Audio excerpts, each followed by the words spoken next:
Well, I'd like to welcome everybody to the SCI GBA Happy Hour. It's our last one for 2022. Next one will be in January, and I'm not going to guarantee it will be the same time and day, only because I'm going to run a survey just to see, where everybody falls. We've had a lot of new members, so see if there's a better day and time for everyone. So I thought we could do intros. I don't know if everybody knows each other, but basically just name where you are, do you have your goats, and what do you consider the most important part of winter prepping? Brandy Jo, do you want to go first? Sure. I'm Brandy Jo. I'm up in Klamath County, Oregon, which is just north of the California border. I have a small herd at this time. I have a buck, 2 does, and 3 doelings. Anyway, probably the most important part of winter prepping for me is being ready for the ice and the cold, making sure that I've got my shelters in place, my hoses are put away, my electric hoses put out, things like that. Awesome. Sherry, or are you still busy in the background? Tell Henry hello. Henry was busy putting in flooring upstairs, and I didn't think everyone wanted to listen to it. It was very loud. My name is Sherry Talbot. I have Saffron and Honey Homestead in Maine. We have 4 breeding does and then 2 does that are not bred and 2 bucks. I hope to add in a couple more breedable does in the next year and 1 more buck, but we'll see if we get there. Most important part of winter prepping is starting early enough, which we never seem to. Yeah, I'm already behind.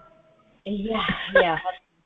And lately it's been being flexible, because Maine has always been really sort of infamous for snow. Like it starts in October and runs through until, March, and it gets really deep. And except all of a sudden we get nothing but rain, and then it freezes, and then it rains, and then it freezes, and then it rains, and then it freezes. Like last week it was below freezing, and today it was 80 degrees at 4:30 when I got. So yeah, adapt and overcome is probably the most important part of winter prepping at this point. So thank you, Sherry. Well, obviously you both know me. I'm Sarah Butcher House, Scarberry Homestead, and the current president of the association. We have an ever-changing herd here in Virginia, and for us, the most important part of winter prepping is double-checking all of our fence lines. We attempt to graze through the entire winter, and so that is the time of year when whatever's on the other side of the fence automatically has to be better. So we need to double check, make sure, everything's electrified and good to go before anybody, decides they want to go wandering. So anyway, latest from the association, just if you make sure you're registering your goats. If you need help, let us know. We're here to help. Hi, Charles. We're happy you made it. I was going to say, Charles is in northern Mississippi. Hopefully he'll correct me if I'm wrong. And he doesn't have SCIs yet, but he's looking into them. So welcome. And I see Laurel logged in. Laurel, do you want to go ahead and introduce yourself? And, oh, Laurel's gone. No, Laurel's there. Brandy Jo's gone. And what do you consider the most important part of winter prepping? Charles, if you want to type in the chat, what do you think is the most important part of winter prepping? And I'll read it for everybody. Laurel? I don't have Laurel. Hello. Yeah, oh, there she is. I'm here. Do you want to introduce yourself? Me? Yeah. Okay, I'm Laurel Sherry. I live in California. I have 9 San Clemente Island goats, and I'm the vice president of the association. What do you consider the most important part of prepping for winter? For me, getting ready for mud. Preventing mud. Yuck. I'm glad I don't have to worry about that. Okay, so be in the know. Register your goats, and I'm preaching to the choir. I was going to say volunteers are always needed, but these are my best volunteers, so we'll skip that part. Let's see. Any news about anybody's herd? Yeah, we don't have anything interesting going on either. Like what? What are you looking for? I don't know. Births? Yeah. Well, we don't want to talk about. Yeah. Anything cool and interesting you want everybody to know about? I have 3 does bred. Yay! Yay. Maybe another one in the next day or so, not sure. Waiting for her. Yeah, I think 3 out of 4 of mine have been bred as of today. The 4th one isn't in heat yet, so. And then cool. And then the next few days, so. My Tepper doe she's doing 7 weeks and she's already big. Oh, that's how wide they get. Last year I got her December 12th. She was supposed to be not pregnant. She didn't look pregnant. She looked very slim. 17 days later, she had twins. Whoa. So this year she's big, and I'm going, ooh, maybe triplets. Hope so. Very cool. I was going to say, we start kidding season in 5 weeks, so I'm excited. I cannot wait. Any insight needed? Anybody having some issues or something they need help with from the collective? Cool. Other than the fact that I really like a new buckling and a couple of does. We're working on it. Autumn, I see you joined us. Do you want to introduce yourself and your herd? Where am I? In just a sec. So I'm trying to make this broadcaster screen with the agenda go away. I can't see any of you. Oh no. There we go. Okay. Woo. Hi, I'm Autumn. I live in Vermont. I have a small herd of San Clemente Island goats that I'm about to move. Sherry knows all about it. And a brand new farm. Yay! Finally, the borrowed homestead can own instead. Very cool. All right. Well, tonight's topic is management styles. She brings you to the left because it was her request. I guess the 3 main questions I have for everybody is, how would you label or describe your herd management style? What are your goals with your management? And what areas do you think you need to refine, if any? Who would like to start the conversation? Anyone? Well, I guess I'll go first. We do intensive rotational grazing, 24 to 48 hours per paddock before they move on. And we try to graze year-round, 365 days a year. And in order to do that, we use silvopastures. And I guess that's one of our goals. Our goal is to keep goats on pasture as long as possible year-round. And I'd like to describe our management style as feral-ish. I know most people have already heard me tell my Milton Blake story. If you didn't know Milton, or you haven't heard the name, Mr. Blake was one of the original herds of San Clementes. He was a sailor on San Clemente Island in the 50s, and so when the goats came off the island, he had to have a herd in North Carolina. And I called probably about 15 years ago when we were starting with San Clementes, and I asked if he had any goats available. Because, oh yeah, we have tons of goats. Do you know how to shoot a dart gun? And I was like, excuse me? He's like, well, we just have them out back running around, so you're welcome to take whatever you get if you can catch them, but we would suggest coming and tranking them. And we were like, not our style. I wouldn't suggest that for most people. I mean, if that's what you really want to do, good luck. But we try to let them graze, let them choose what they're going to eat, and sort of live a version of how they did on the island. What else? Areas you need to refine. We're always working on pasture quality. The only way to get around with year-round grazing is the highest quality pasture possible. So that's where we really continue to work. And we also are continuing to add different medicinal plants to our forage, chicory, stinging nettle, oaks, black walnuts to help with parasite management and stuff like that. So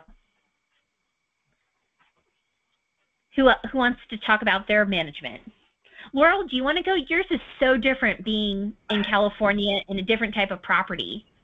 Well, I'm like complete opposite from Sarah. I'm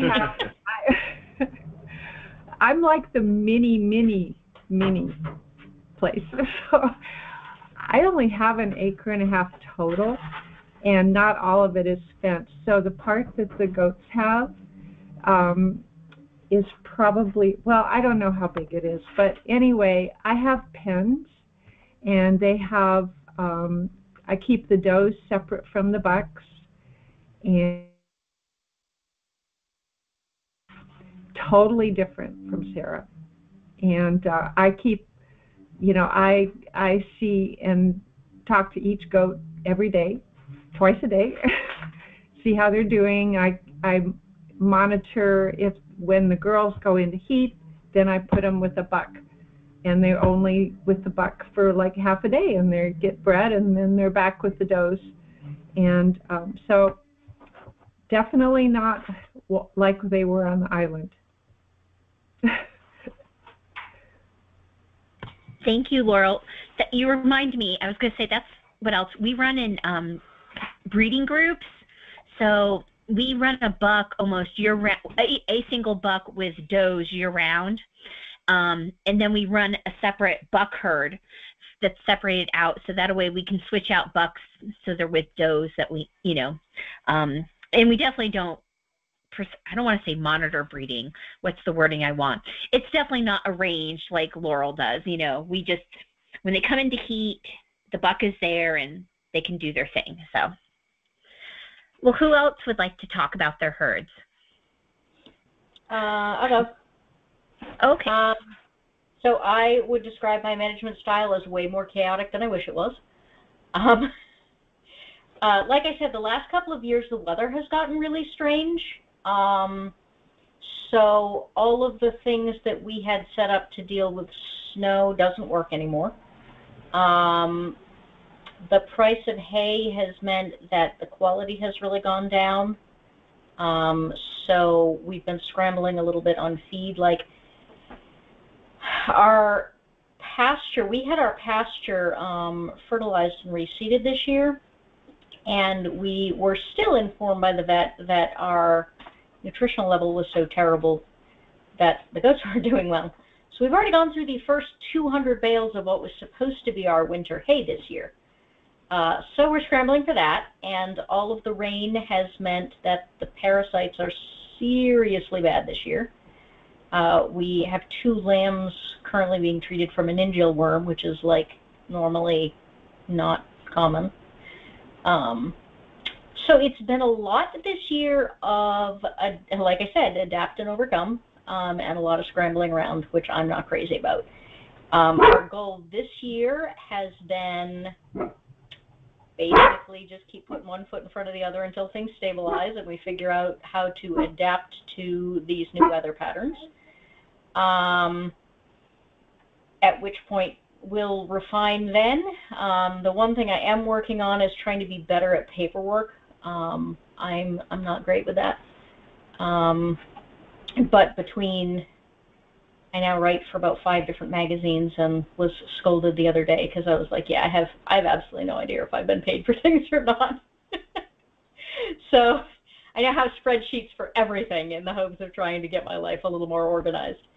And I want to get better at things like, weights and milking quantity when I start milking and all of the things. And I guess that's it. Thank you, Sherry. Let me add, you might want to try ducks, and running ducks either around the edges of your pasture or in your pasture. Meningeal is spread by slugs, and ducks, that's how we got into ducks, was because we have such a heavy deer population. I was fearful of meningeal. We've had it once. It's just horrible. And We have ducks. We have ducks, we have guineas, and we have turkeys, all of which forage through our pastures. And oh, good. It still happens. Oh, the vet said that she's never really had a problem in anything. So my vet, Maine has a real vet shortage, which everyone does, but Maine is especially bad considering how many livestock we have. And they do like a 2-hour radius around Monmouth, which is where they're based. And she said that other than alpaca, sheep and goats especially, have been really uncommon because they just don't crop low enough.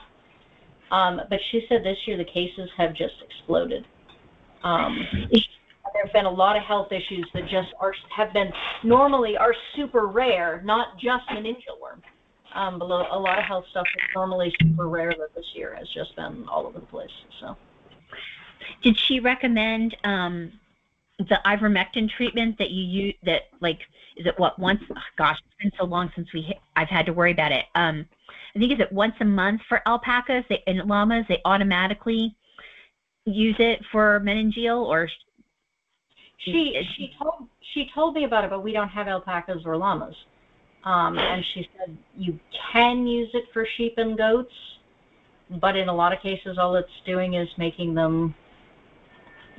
other parasites immune to them. So, she was sort of mixed. She's like, you having 2 in 1 shot is already really weird. So the chances of another one showing up in the next year or so is not great. Oh, well, hopefully it gets better. Autumn, do you want to tell us about your herd and management? Oh, we lost Autumn. Maybe. No, I'm here. I was just turning off the camera for a minute because my teenager was going back to his room from the shower and he's shy. I was being respectful. So herd management is going to be something I'm going to need to develop. Where I have been, it's kind of a hybridization of a couple of your styles in that I was just working with what I had. When I moved to where I am currently, I ended up needing to board my livestock off-site because when I had to move, I couldn't find a place that would accommodate the animals, but I also didn't want to give up the sustainable lifestyle I'd spent several years building for myself. So my livestock is currently 6 miles away from me, and I go to tend to them twice a day, every day. And I've been very limited in that I am on somebody else's property, and they have been kind enough to let me pay them to keep my animals there. But again, it's not my property to manage. So I have 3 pens. I basically have a doe pen, a buck pen, and a juniors pen, which the juniors are any of my stock that I plan to, that are either too young that I didn't want to breed yet, or that for whatever reason would not be part of my breeding program. And then I have done kind of a modified, I don't do scheduled breeding because, again, I'm not there 24/7. I'm there twice a day, but as far as trying to micromanage who's in heat and when, also being in Vermont and winters being pretty cold and long, I wanted to have some say in when kidding was going to happen because I really don't want to deal with newborns when it's 20 below on a early February morning. So I generally will do breeding groups where I'll have a buck with the selected does that I want paired with that buck, and I'll put them together in like November and let them live together through spring, and hopefully he does his job. And then, I'm not dealing with kids until like earliest March. Usually it's more April, May. Sometimes as late as June. So I'm looking forward to, I just bought a new property. I'm hoping to be moved in before the snow flies. I'm looking forward to finding what management style I can develop in working with my new property, and also just being more present and on site on the same property where my animals are, but this is going to be a work in progress as I get to know the layout of my new land. And yeah, so my management style right now is in flux. That's so cool. So, I mean, it's excited being at the beginning of a journey like that. Yeah, it's my first time being a property owner. I've been keeping goats for about 8 years, but for the past 4 years, like I said, they've been 6 miles away from me, and I've been doing this for 4 years. I'm very excited to finally own something that's mine and has some land and has a riverbank. And I was actually super excited. The riverbank is massively overgrown with invasive knotweed. Most people would have considered that a bad thing, and I was like, oh, unlimited goat food.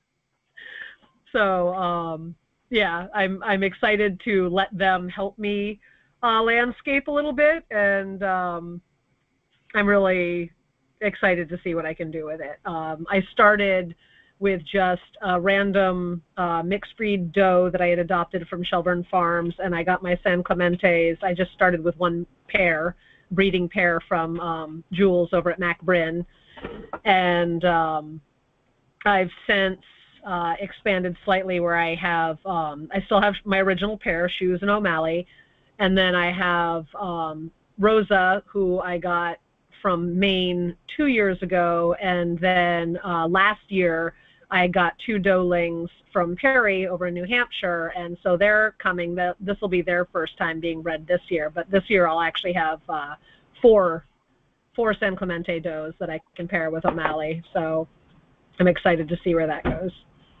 That is awesome. Let's see. Looking back, or are there any in management styles or in your management, is there anything you would recommend people avoid? Mistakes? I mean, hindsight's 20/20. That's sort of what's great. Yeah. Oh, my husband's here in the background. He says azaleas. Make sure. Yeah, poisonous plants. When we first moved to our farm, the idiots had azaleas, and the goats got into them. And yeah, I've never seen a goat throw up, but they can. It was like liquid. I mean, they weren't really throwing up. It was cud, but it was like liquid, bright green cud. It was horrible. And scours, it went through fast, but it was not pretty. And definitely, we purchased a horse farm. And so if you're familiar with horse farms, they like graze until there is nothing left but dirt. And so that is just horrible for, as you know, we all know, parasites. So definitely, yeah, try to keep, browse at least 6 inches or higher. Otherwise, it really, really sucks. Anybody else have things like missteps or something like, oh, don't do that. It was horrible.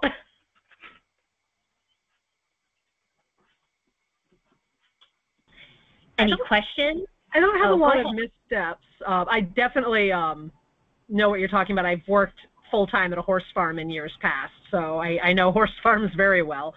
One thing I found works really well for me, which I'm going to continue moving forward even as I'm able to expand space, is it's been really helpful to have a wether or two that are pretty laid back and easygoing. I mentioned I have kind of my 3 separate groups where I have my mature does, my bucks, and my juniors or non-breeders. Having 1 or 2 wethers in the herd has been amazing, because what I'll do is I dam raise. I make extra work for myself, and I always have a friendly wether or 2 that I can put in with the does and the babies while the kids are still with their moms. And then any bucklings that when it's time for them to move to the buck pen and be separated from mom, I have the wether goes with them. So they have a mature buddy that they're already familiar with, that they're already comfortable with, who's kind of like a comfort figure when they first get weaned from mom. They have, their uncle goes with them for that transition, and it seems to really reduce a lot of the stress. And I first start out just having the uncle and the bucklings separated together And then after they've kind of gotten over the whole weaning away from mom part, eventually when they're a little bit bigger and stronger, I move them all into the buck pen together. But then they have this adult wether who transitions with them, who's this kind of cool security blanket. And I've found that as far as just overall herd stress, that's been a really helpful thing. And having one or two laid back, sociable wethers has been worth their weight in gold as far as being, uncles for bucklings. That is freaking ingenious. I mean, that's definitely advice a lot of people could benefit from, I think. I guess I never thought of it that way. We had, for years, and we unfortunately just lost him. He was over 15, a weathered lamb that he didn't even get a name. His name was Lammy because he was our very first animal, and he was going to be butchered. And so he didn't even get a name. And 15 years later, Lammy was still here. And I didn't think about it, but we always called him Lammy the Manny, because he was such a good, but oh my goodness, now I never thought of it that way. That's so ingenious. And then you reminded me of something else. We milk, but we only milk once a day, and so we don't wean. We allow mothers to wean their own kids, and that way, if you need to miss a day or you need a few days away, it's not an issue because you don't have to worry about mastitis, because kids are always more than happy to, steal that milk. And it's really weird. I mean, I've seen doelings, not consistently, but here and there, at almost a year old. Here we are getting ready to, start considering breeding them, and they're still stealing milk here and there. But it really, and I especially think if people are interested in milk, it's a great concept, because I think so many people are like, oh, I have to milk twice a day, and I don't know, that's so hard. And well, it doesn't have to be if you can, find systems that work. Let's see, what else? I do milk also, but it's only the bucklings that I separate out, because once they get to a certain age, I don't want them to breed siblings or moms. So that's why I have the wether to separate them. Doelings I do let stay with mom, and I do milk once a day for myself too. Because again, I'm not a commercial enterprise. I just do it for myself, and why make tons of extra work for myself? Exactly, and especially if they're not on site, it would be difficult. What was I going to say? Does anybody have questions? You guys are easygoing. Anything else want to be said about management styles, or management styles you're interested in but don't think you could ever pull off at your own farm? I would love to have more property. I would love to be, so this is Maine. There's no way we can graze, year round, but if we had more property, it would be much easier to do the rotation, and if we get that grant for the watering system, it'll be much easier to do the rotation. So, beginning to think my herd management style is just jealousy of everybody else's. Well, Charles asked in the chat, does anyone keep bucks and does together full time? I don't think any of us do, but we have a breeder on Vancouver Island that does.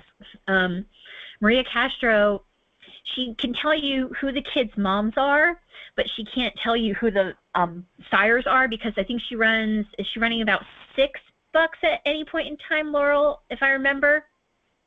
Or more? You're muted. Oh. I don't know. Well, she runs numerous bucks. It's not not 1 or 2. Yeah. We do, well, I'll take that back. We do run a buck, usually full-time with does. It's not the same buck. We'll switch out bucks, depending on who we want to be breeding. And milk-wise, San Clemente, I know they always say, oh, you can't run bucks with does if you're milking. They smell. It'll taint the milk. Our San Clemente bucks really are not smelly, like, I mean, we've had traditional dairy bucks, and let me tell you, I mean, but I think a lot of it comes down to cleanliness and sanitation. We shave udders and trim tails, and of course we clean udders before we start milking. And so I mean, we've never had an issue with milk being stinky. And also too, and I need to do more, I was going to say, I need to do some serious research. I guess until I became president, I didn't really think about this stuff until I needed to start thinking about, like, everybody and be like, oh, we probably need to know this data. I think at times, I mean, my experience is that our does just don't, like, people are like, oh, you can breed does at 3 months or something. We just don't see that. Our does seem to wait until they're good to go, and that's when they breed. We've personally never had a doeling breed too soon, because we do keep doelings with their moms, and thus, i.e., with a buck. And I think also too, it could partially be because we always have hidey holes available.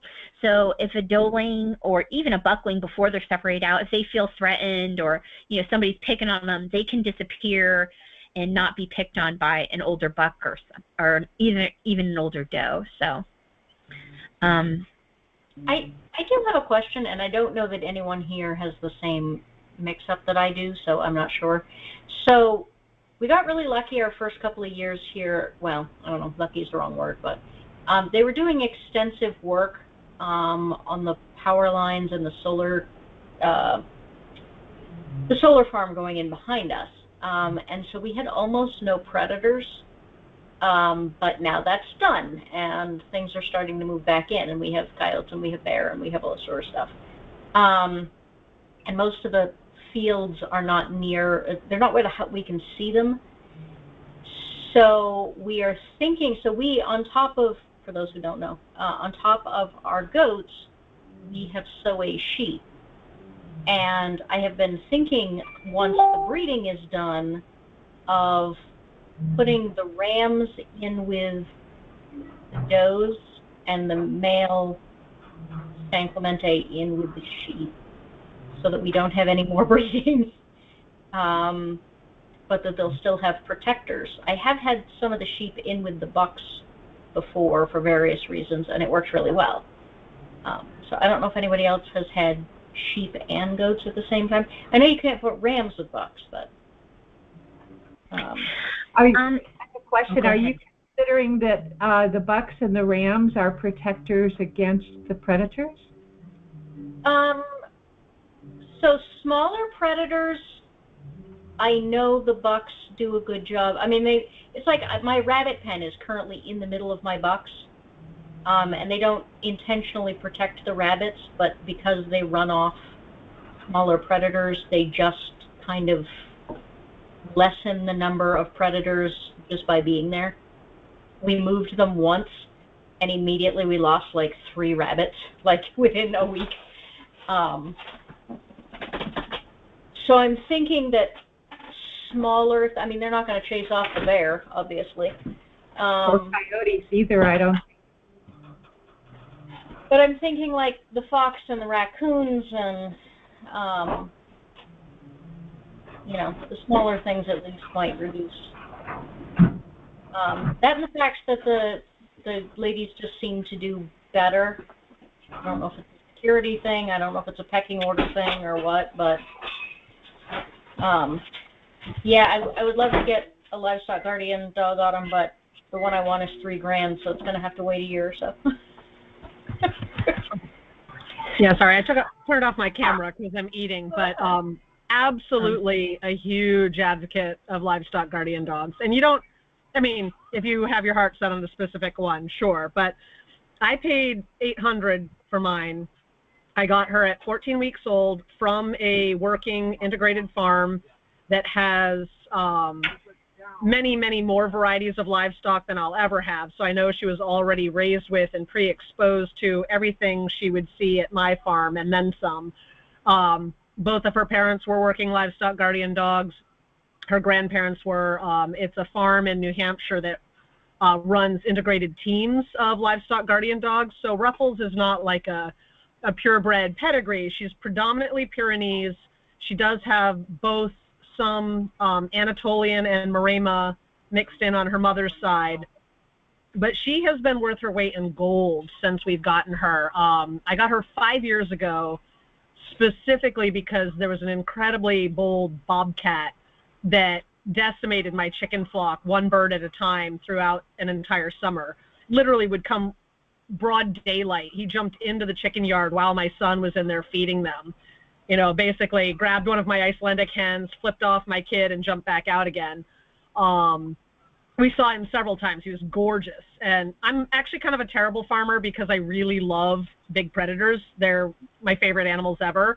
And I really didn't want to resort to lethal means. I would like to peaceably cohabitate with my wild neighbors. And a livestock guardian dog just seemed to be the best, both economical as well as eco-friendly predator control out there. And we've had her for 5 years now. And she's been amazing. We have not lost anything to predators since we've gotten her.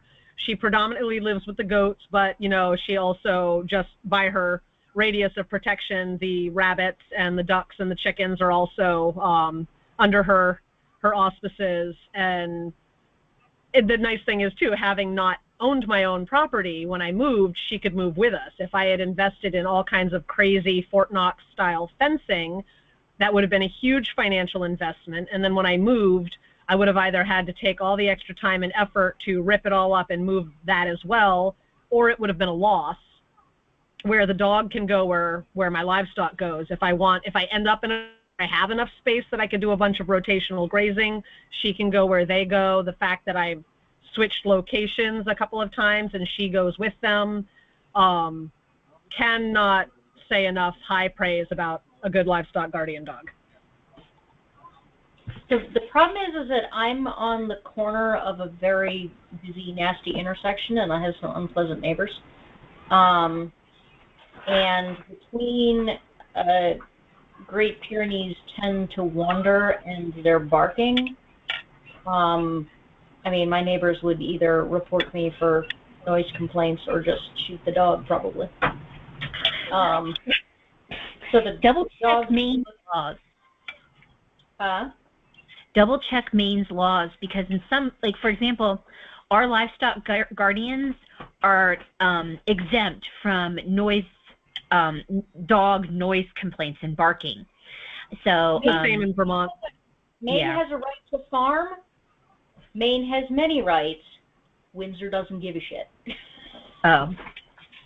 But no, livestock guardians are definitely worth their weight in gold. And we found some bizarre added benefits.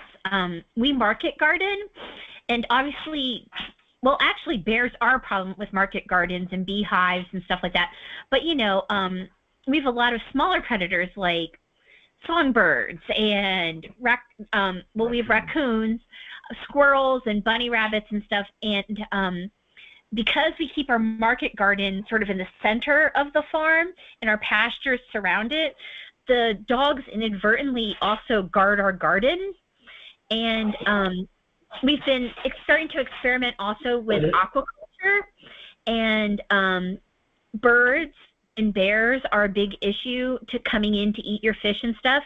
So again, inadvertently, our dogs now guard fish and shrimp. So there's some bizarre, you know, just, I can't say enough. I just love them.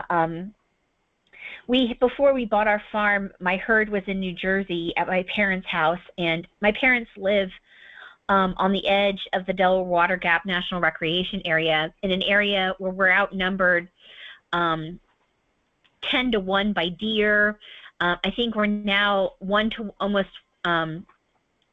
bears are 1 to 5 people. I mean, the bear population has gotten out of hand. And we had a female Great Pyrenees, and she came with 4 puppies. They were under 3 months old, and all of a sudden she goes, in the middle of the night, in the winter, she goes running. I mean, and here I am like, ah.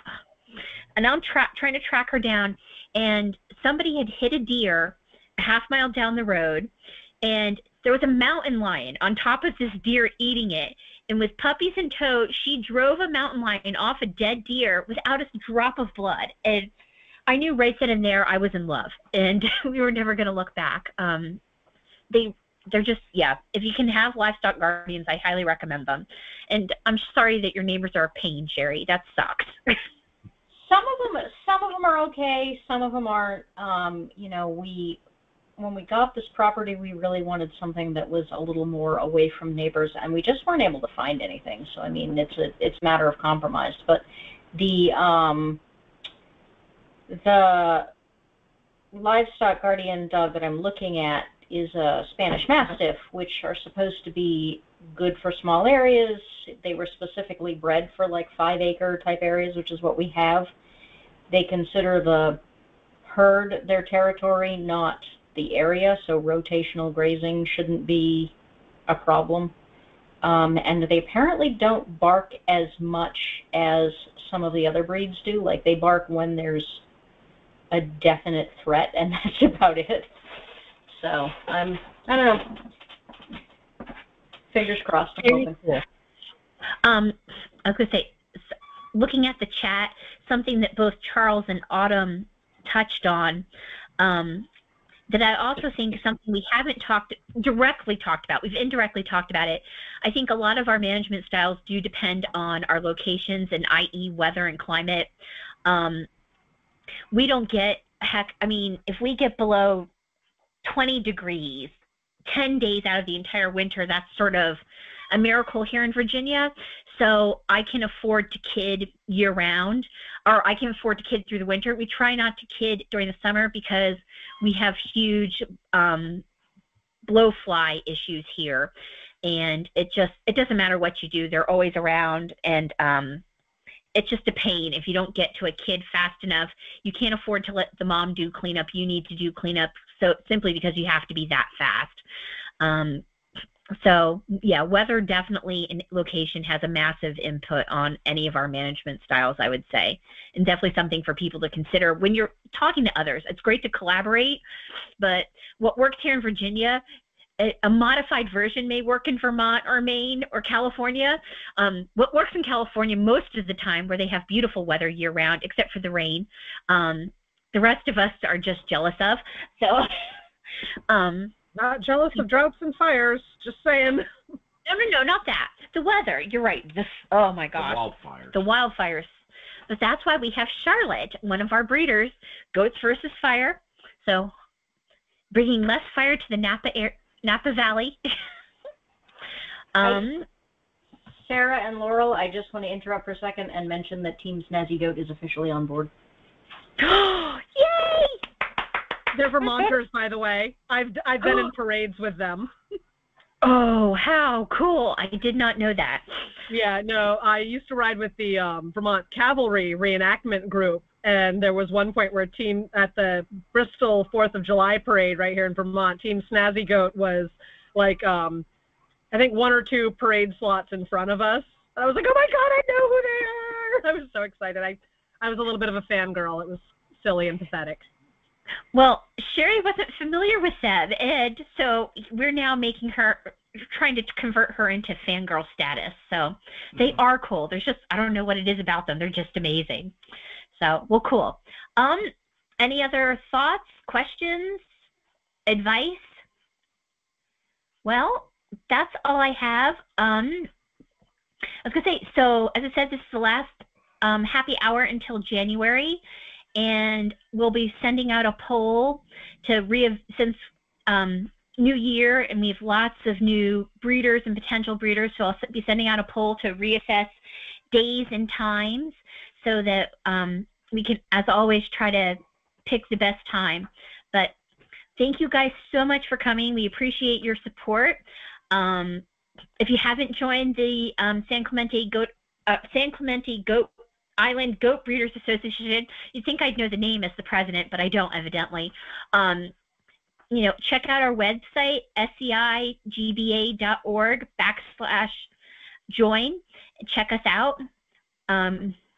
Support is always important, or is always welcome, as is your opinions. So everybody have a happy new year. And, oh, thank you, Charles. I appreciate it. And we'll see you in January, if not before, hopefully on the board. So have a great night, everyone. And congratulations again, Autumn. Yes, congrats, Autumn. Yay! Long time coming. I can't wait to show before and after pictures. So exciting. I'll bring your housewarming present in December. I'm so excited for that. I can't wait. I can't wait to see the pictures and the interviews. Thank you so much for helping us out, Autumn. We really appreciate it. Oh, it's fun. I'm excited. Everybody have a good night. You too. Night, everyone.